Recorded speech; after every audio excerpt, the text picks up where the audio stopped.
Kasian kasian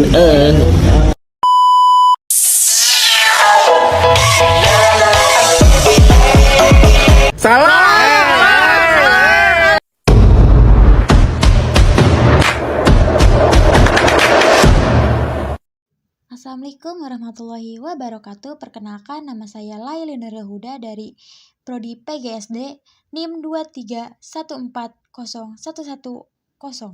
Membahas konsep dasar bimbingan dan konseling pendidikan. Pengertian bimbingan menurut Dr. Andes Bimo Walgito, bimbingan adalah bantuan atau pertolongan yang diberikan kepada individu atau sekumpulan individu dalam menghindari atau mengatasi kesulitan-kesulitan dalam kehidupannya, agar individu atau sekumpulan individu itu dapat mencapai kesejahteraan hidupnya.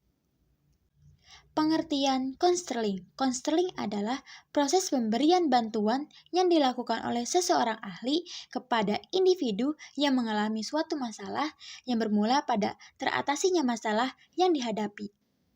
Selanjutnya ada pengertian bimbingan dan konseling, yang dimana proses pemberian bantuan kepada siswa atau individu atau suatu kelompok yang dilakukan oleh seseorang konselor untuk membantu dalam menyelesaikan masalah agar dapat memahami dirinya, menentukan pilihan, dan dapat menyesuaikan diri sesuai kebutuhan. Tujuan bimbingan dan konseling pendidikan secara umum untuk membantu individu memperkembangkan diri secara optimal sesuai dengan tahapan perkembangan dan prestasi yang dimilikinya. Ada juga yang pertama, merencanakan kegiatan penyelesaian studi, perkembangan karir, serta kehidupan di masa yang mendatang. Yang kedua, mengatasi hambatan dan kesulitan yang dihadapi dalam studi ataupun penyelesaian diri dengan lingkungan. Yang ketiga, menyesuaikan diri dengan lingkungan pendidikan, lingkungan masyarakat, serta lingkungan kerjanya.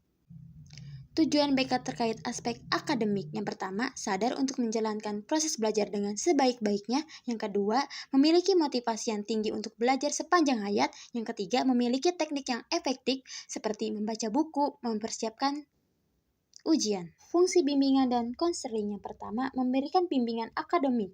Konselor siswa dalam mengelola waktu belajar, merencanakan tujuan akademik, dan meningkatkan motivasi belajar. Yang kedua ada mendukung kesejahteraan emosional dan sosial. Konselor membantu siswa dalam mengatasi masalah emosional seperti stres, kecemasan, dan depresi.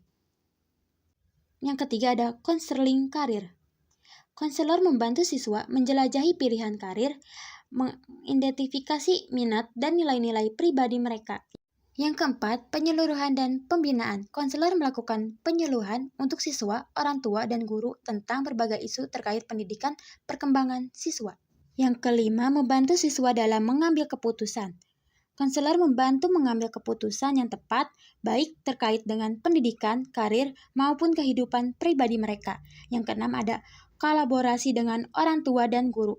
Konselor bekerjasama dengan orang tua, guru untuk menciptakan lingkungan pendidikan yang mendukung pertumbuhan dan perkembangan siswa.